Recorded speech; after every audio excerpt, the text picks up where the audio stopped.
there was defeat, and by October 6th, the Germans and the Soviets were in full control of all of the Polish pre-war territory. They also organized a joint parade in Brest-Litovsk. It was a city to which the Soviets had arrived, but it had previously been taken by the Germans. There was a handover, as this part was, according to the Molotov-Ribbentrop Pact, supposed to belong to the Soviet Union after the war. So they raised an triumph arc in the city with the swastika and the communist hammer and sickle. There was typical fraternization, in which, in front of video cameras, the soldiers were exchanging cigarettes and other pleasantries. And this is how that part of the war came to an end.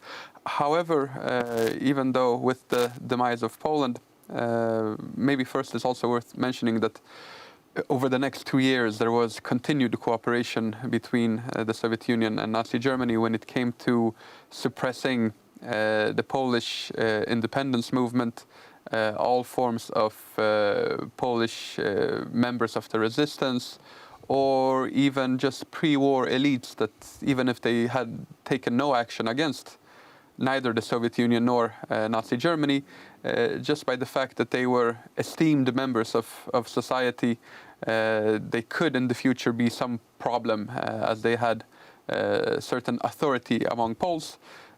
So in some cases, the Germans, they sent Poles that were from Eastern Poland that the Soviets were interested in to the hands of the Russians, and the Russians or the Soviets did the same with Poles from Western Germany that they sent back to the Germans. So these were 4 consecutive conferences that took place between representatives of Gestapo and the NKVD, so the secret police of Nazi Germany and Soviet Russia.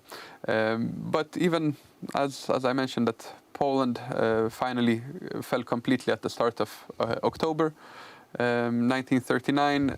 Very quickly thereafter, on October 13th, Stalin contacted the Finnish government and claimed that for the security needs of the Soviet Union,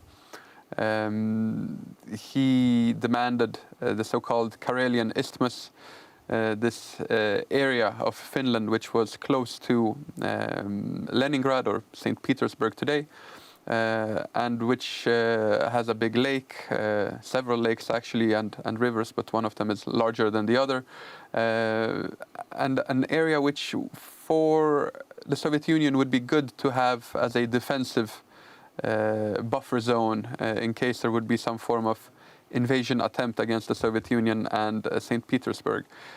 They also demanded a lease of a military base in the Hanko Bay, and also some border changes further up in Finland. At the absolute north, they promised that the Finns could be compensated with some Russian territory, but naturally those were wastelands where no economic activity was feasible, while those areas closer to St. Petersburg or Leningrad were both more populated but also had more industry and so on. The Finns, they entered into these negotiations, but they never really planned on giving the Soviets anything. They were just trying to buy some time, and in the end they clearly stated that all of these Soviet demands were absolutely not acceptable. And then on November 26th, the Russians, the Soviets, started shelling Mainila, a border city, but which the Soviets shelled themselves and then blamed it on the Finns.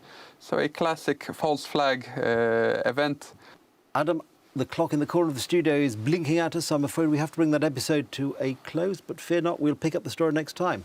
There we are. As usual, we've been defeated by the clock, but fear not, if you join us next time, as we hope you will, we will continue the story here on Poland Daily History. In the meantime, thank you for watching.